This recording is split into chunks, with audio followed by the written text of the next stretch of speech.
A nossa página Estação da Luz lhe convida para mais uma reprodução de programa aqui. Programa Espírita, conhecendo o pensamento de Allan Kardec. Qual o objetivo da Revista Espírita de Kardec? Apresentação de Hélio Tinoco, de Vila Velha, Espírito Santo. Transmissão da Web Rádio Estação da Luz de Natal. Convidamos você para mais essa reprodução aqui na nossa página Estação da Luz Espírita. Você já sabe que a nossa página não tem fins lucrativos. O objetivo é esse, é a divulgação da doutrina. E é por isso que reunimos aqui esses acervos de matérias espíritas para que você encontre o que atenda às suas necessidades. Muitíssimo obrigado mesmo pela sua companhia. E vamos ao programa Espírita, conhecendo o pensamento de Allan Kardec. Qual o objetivo da Revista Espírita de Kardec? Apresentação de Hélio Tinoco na Web Rádio Estação da Luz de Natal. Muitíssimo obrigado mesmo pela sua companhia.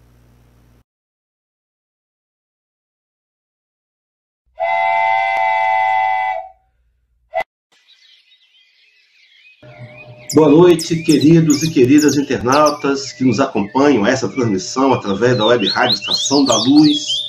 Também boa noite àqueles que estão nos acompanhando pela Rádio da Fraternidade, a Rádio Rio de Janeiro. Sejam todos muito bem-vindos a esse programa espírita, conhecendo o pensamento de Allan Kardec, onde a gente procura estudar a Revista Espírita, trazida pelo Codificador. E nessa oportunidade, o artigo do mês de maio de 1866, que traz como título Deus está em toda parte. Que Deus possa nos abençoar. Nós já ouvimos aí, estamos ouvindo os pássaros cantando, solicitando a informação, como que ela possa matar a sede do conhecimento dos nossos amigos, dos nossos vizinhos, pássaros, e também nossas próprias necessidades de conhecimento. Que os amigos espirituais que coordenam o trabalho do Web Rádio Estação da Luz possam nos envolver em emanações de paz e de luz e transformar esse final de feriado, onde a gente comemora aí o dia da padroeira do Brasil, Nossa Senhora Aparecida, uma das aparições de Maria de Nazaré, e também o dia da criança, o dia das crianças, na verdade. Deus possa nos envolver, então, em ondas de paz e de luz, para que seja esse momento muito especial. Pois bem, queridos, o tema a ser trabalhado, já citado aqui, Revista Espírita de maio de 1866, o artigo também já citado, Deus está em toda parte.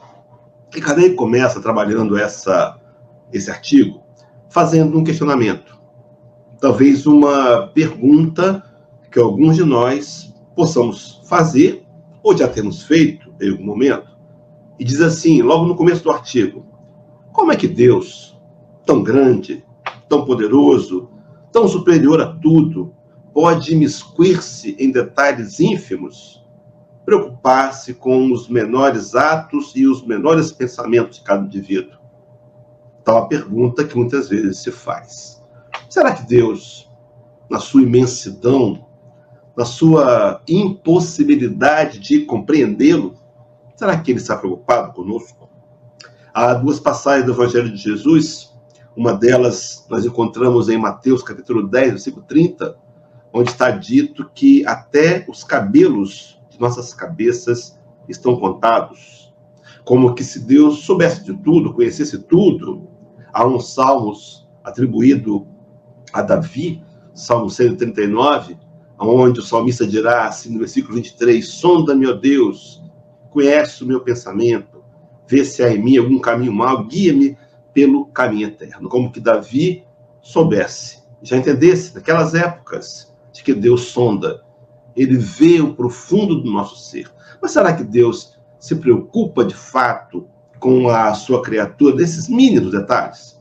Diante dessa informação, Allan Kardec começa no segundo parágrafo do artigo dizendo assim, em seu estado atual de inferioridade, só dificilmente os homens podem compreender Deus infinito, porque eles próprios são finitos, limitados, razão porque o imaginam finito e limitado como eles mesmos. É claro que Kardec vai propor aqui ao longo do artigo uma proposta de comparação, onde ele partirá de algo conhecido para tentar nos inspirar na compreensão de algo ainda desconhecido, Deus.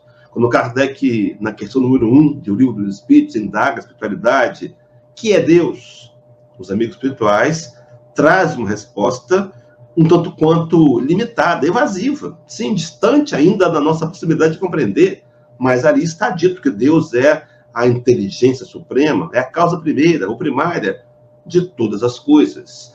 Mas o homem, na intenção de compreender o que ele não compreende, ele não consegue atingir, alcançar, ele faz comparativos. E fez inicialmente um comparativo equivocado.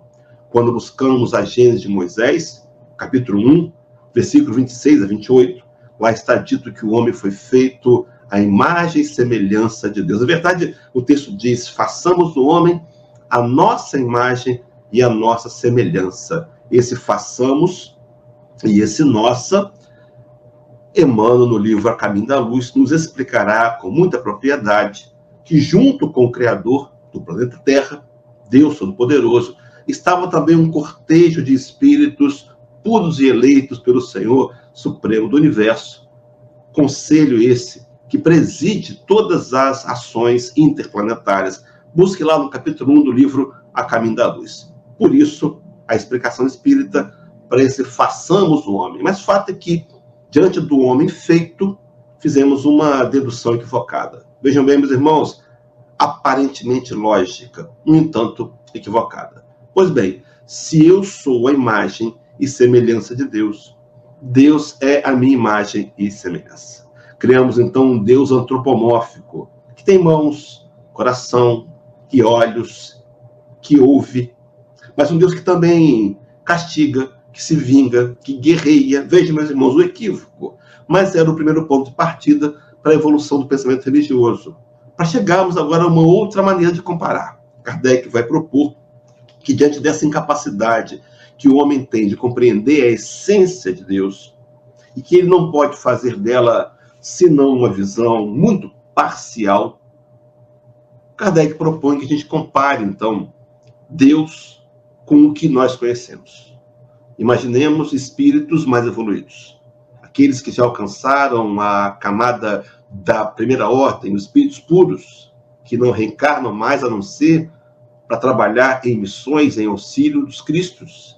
Mas espíritos que já alcançaram a abnegação, já aprenderam a amar, já são espíritos que renunciaram a si mesmos, passaram pelas etapas de evolução moral que nós ainda passaremos, que podemos, é claro, acelerá-las, essas etapas, mas o fato é que esses companheiros já trazem em si, em níveis de evolução, algumas qualidades. Então, Kardec vai inteligentemente, e vale a pena depois você pegar o artigo da revista, não abandoná-lo, mas trazer o artigo para fazer essa leitura. Ele vai começar a comparar, então, esses espíritos mais superiores, suas qualidades, suas valências, e vai fazer um link com a proposta de um comparativo com Deus. Observe, então. Então, Kardec começa dizendo nesse capítulo que os espíritos mais evoluídos, eles possuem uma qualidade chamada obiguidade, ou seja, eles podem estar em vários lugares ao mesmo tempo.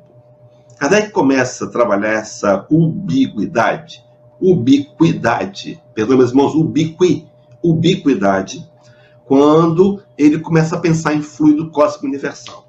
Ele vai trabalhar esse fluido aonde todos nós estamos mergulhados, esse fluido que no livro Evolução em Dois Mundos, no capítulo 1, que tem como título Fluido Cósmico, o companheiro Emmanuel vai chamar de... Perdão, Emmanuel não, Evolução em Dois Mundos, André Luiz vai chamar de o hausto do Criador, o hálito de Deus, aonde todos os seres, todas as coisas estão mergulhados. Na questão 27 de O Livro dos Espíritos, Allan Kardec inquire as benfeitoras da espiritualidade e pergunta, então, se todo o universo é composto, então, de matéria e espírito, são os dois elementos básicos do universo. Diante dessa pergunta, o codificador recebe a resposta, onde lhe é apresentada a chamada Trindade Universal. Sim, responderam, Deus, matéria, espírito e, acima de tudo, Deus. Todo o universo. Então, observem que Deus não é espírito e Deus também não é matéria, é algo que está acima. Nós podemos começar, pelo pensamento da reflexão sobre o espírito, concluir algumas das maneiras de entender melhor a Deus e perceber, meus irmãos, essa é a tônica, que Ele está em toda parte, principalmente dentro de nós mesmos. Mas Kardec, então, parte do princípio desse fluido universal, aonde ele permeia todas as criaturas, está em todos os lugares e em todo o universo. E esse fluido não é Deus, mas esse fluido está impregnado pela energia divina. Não é um fluido inteligente, mas ele se torna inteligente por conta do pensamento divino que o permeia. Observe, então, que o fluido é material e nós começamos a dissolver aqui um pequeno conflito que se tem muito por normal quando se fala em fluido espiritual. Ora, se é fluido, é matéria. Como pode ser um fluido espiritual? Todos os fluidos manipulados pelos espíritos e alterados em sua essência passam a ser designados como fluidos espirituais, embora sejam eles materiais. Então a confusão aqui é só em terminologia. Observemos então que esse fluido não é inteligente. Mas Kardec vai adiante dizer no artigo assim: as propriedades do fluido perispiritual, então o fluido que nós trazemos, que compõe o corpo energético, o corpo espiritual, esse modelo, esse que dá forma, esse corpo perispíritico, Kardec vai dizer, as propriedades do corpo perispiritual dele podem dar-nos uma ideia desse fluido, dizendo assim, ele não é inteligente por si mesmo, sim, desde que é matéria, mas é o veículo do pensamento, das sensações e das percepções do espírito.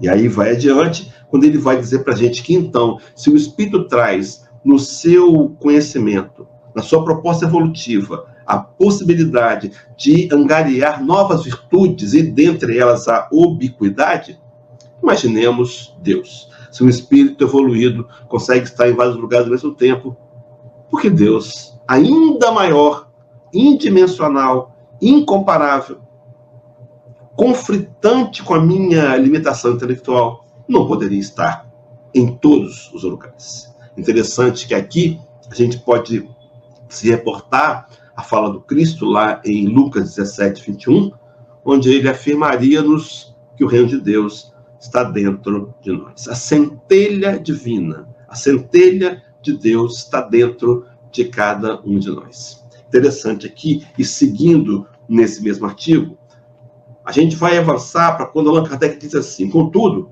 eles podem servir de um ponto de comparação.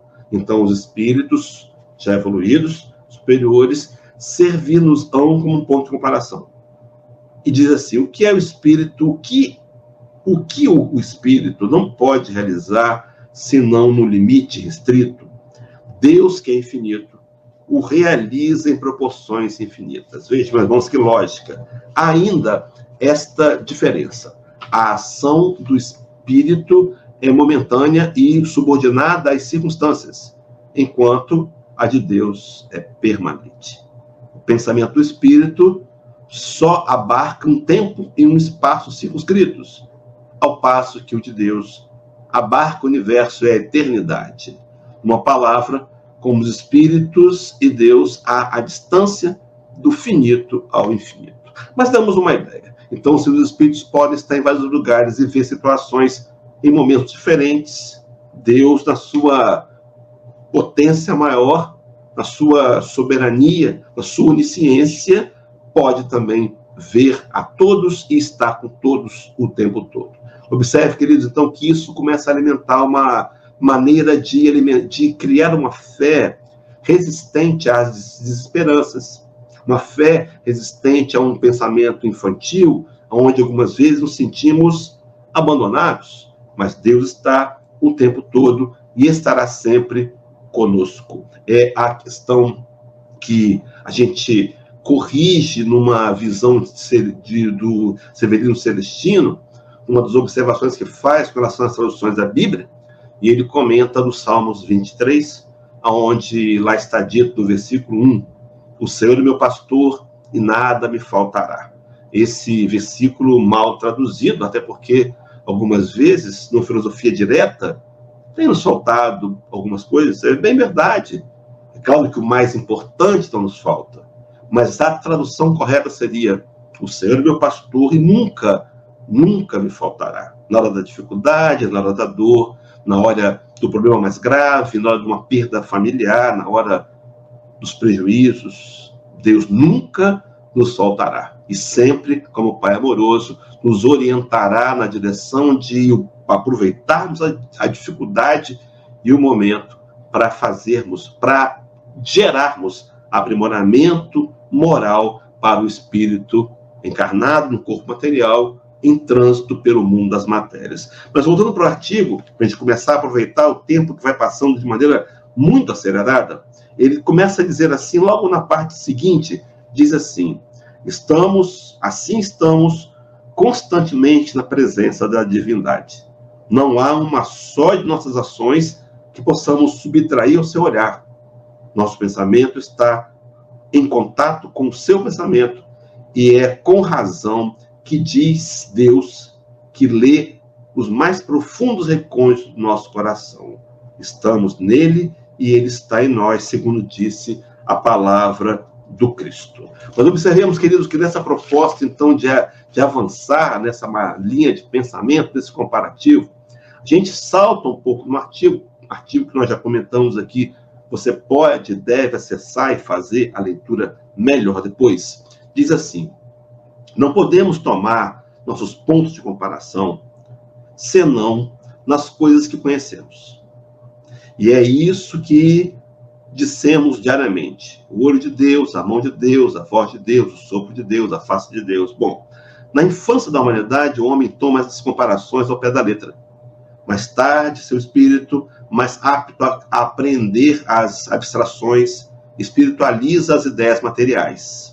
E vai adiante. Há de um fluido universal inteligente, penetrando tudo, como seria o fluido luminoso, o fluido calórico, o fluido elétrico e qualquer outros. Se fossem inteligentes, têm o objetivo de fazer compreender a possibilidade para que Deus, de estar em toda parte, de ocupar-se de tudo, de velar pelo pé da erva como pelos mundos. Entre eles e nós, a distância foi suprimida. Compreendemos sua presença e esse pensamento, quando há de nos dirigirmos, aumenta a nossa confiança, porque não podemos dizer mais que estamos sós, mas sempre estamos juntos com Deus. Então, observe que esse princípio de um Deus soberano, de uma inteligência suprema, que cria e conhece a fundo as suas criaturas, nos faria entender, e aí vem a parte que Kardec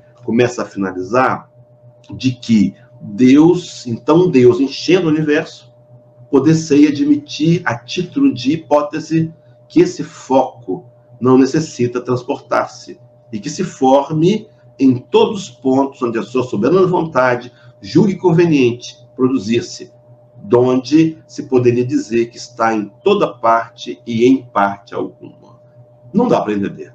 A nossa mente é limitada, não compreende. Mas podemos, irmãos, sentir Deus. A doutrina espírita, ela vem como sendo esse meio de nos ajudar a crer num Deus real que pode ser perceptível. Na questão 4 de O Livro dos Espíritos, Allan Kardec vai inquirir espiritualidade e lhes pergunta como podemos provar a existência de Deus.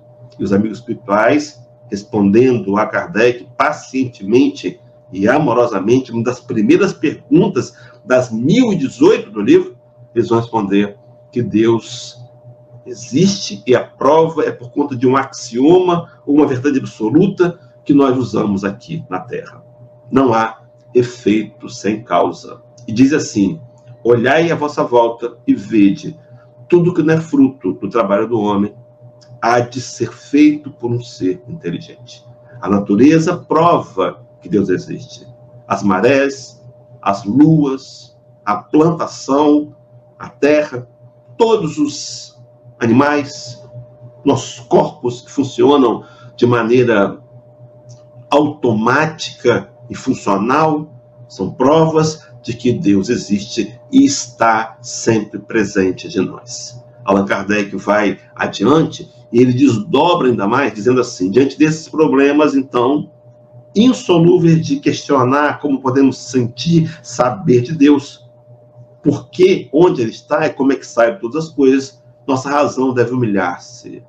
Deus existe, é indiscutível, é infinitamente justo e bom, é sua essência, sua solicitude se estende a tudo. Nós o compreendemos agora. Incessantemente, em contato com ele, podemos orar a ele com a certeza de sermos ouvidos. E ele não pode querer ser nosso bem, razão porque devemos confiar nele. Eis o essencial. Para o resto, esperemos que sejamos dignos de compreender. Eu lembrava na preparação desse pequeno material, desse amor de Deus, e o amor de um Deus que nós também, numa limitação de entendimento, porque partimos, como já dissemos aqui, do conhecido para entender o desconhecido, trouxemos Deus como Pai. Foi apresentado por Jesus como sendo Pai, na oração do Pai Nosso, nos ensinou a orar, rogamos, chamamos Deus de Pai, compreendo que todos somos irmãos, mas enfim, esse Deus que é Pai, nós podemos comparar a um Pai amoroso, um Pai justo, que dá ao filho nem sempre o que ele quer, mas que lhe dá sempre o que ele precisa. Só que um pai que vai além da visão de um pai humano, um pai que sabe o que é de fato o melhor, que nós, como pais humanos, podemos confundir.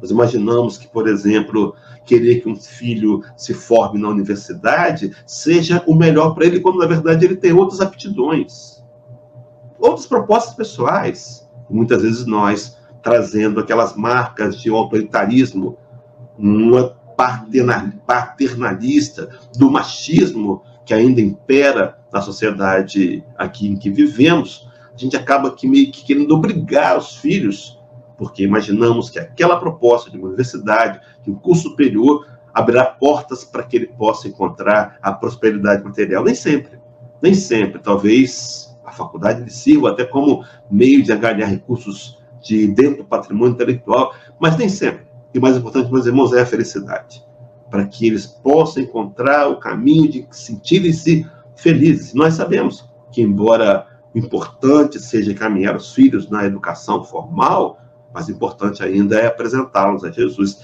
Daí o dia das crianças serem oportunidade de presenteá-los, mas quem sabe nós não os presenteemos daqui para frente, sendo mais assíduos, levando-os às reuniões doutrinárias específicas de evangelização infantil e para jovens e adolescentes. Mas voltemos ao tema. Então esse Pai amoroso, justo, bom, nos dá aquilo que exatamente precisamos. E eu me lembrei, para começarmos a fazer o fechamento, os pássaros voltam a cantar mais uma vez, alertando-nos desse tempo que passa de maneira tão rápida, mas enfim, me lembrei daquela fala de Jesus, que parece que é em Lucas 12, se eu não estiver enganado, mas o Rabi faz o seguinte questionamento: se um filho teu lhe pedir um pão, você não dá uma pedra. Se ele lhe pedir um peixe, você não dá uma serpente. Se ele lhe pede um ovo, você não dá um escorpião. E diz assim: se vós, sendo maus, sabeis dar boas dádivas aos vossos filhos, quanto mais não vos dará o vosso Pai Celestial aquele que lhes pedirem. No entanto, limitados a uma imagem de um Deus justo e bom, é preciso compreendermos que esse Deus justo e bom nos dará aquilo que precisamos. Compreender que Deus, na sua soberania infinita, sabe o que é melhor para cada um de nós, sem nenhum tipo de vacilo, nem de uma mínima possibilidade de equívoco. Então, algumas vezes, quando nós nos depararmos com um problema aparentemente grave, entendamos que Deus sabe o que é necessário e melhor para cada um de nós e nos dará sempre aquilo que mais precisamos. Com a visão, meus irmãos, mais ampla do espírito mortal, a nossa permanência nesse mundo de provas e expiações, migrando de forma acelerada a transformar-nos no mundo regenerado, tem como finalidade maior educar o espírito imortal. Temos ouvido que a Terra é um planeta escola, um planeta hospital, também, capítulo 3 do Evangelho segundo o Espiritismo, um planeta presídio, é verdade. Mas estamos aqui, acima de tudo, para quitar os débitos do passado e, através do aprendizado moral, nos fortalecer para o futuro. Aproveitemos, irmãos, esse momento de reflexão, onde normalmente, agora na internet, estamos sozinhos, para olhar a nós mesmos, compreendendo que Deus está em todo lugar, em toda parte, em especial dentro de nós, e que nós podemos estreitar essa relação com Deus quando compreendemos as suas leis e procuramos transformá-la em atitudes ao nosso derredor, no convívio com aqueles que estão ao nosso lado, compreendendo, tolerando, aceitando, respeitando e, acima de tudo, amando. Que essa mensagem trazida pelo codificador lá em 1866, no afã de unir aquele conglomerado primeiro de homens espíritas que deram seguimento e fizeram com que essa doutrina se expandisse e chegasse até a gente, que esse artigo possa nos mexer com o coração. Esse mês que muitas comunidades espíritas intitulam o mês de Kardec, que comemora o seu nascimento, 218 anos da vinda do codificador ao planeta. Que a gente possa sair daqui validando, entendendo que Deus está dentro de nós, em toda parte, nos orientando, nos conduzindo sempre pelo caminho do amor e do bem. Deus abençoe-nos a todos nós, um bom final de noite, aproveite seu festim de feriado e que a gente possa nos encontrar na próxima semana mais uma vez. Muita luz e paz a todos. Chegamos ao final da nossa atividade. Muitíssimo obrigado mesmo pela sua companhia e espero você no próximo evento.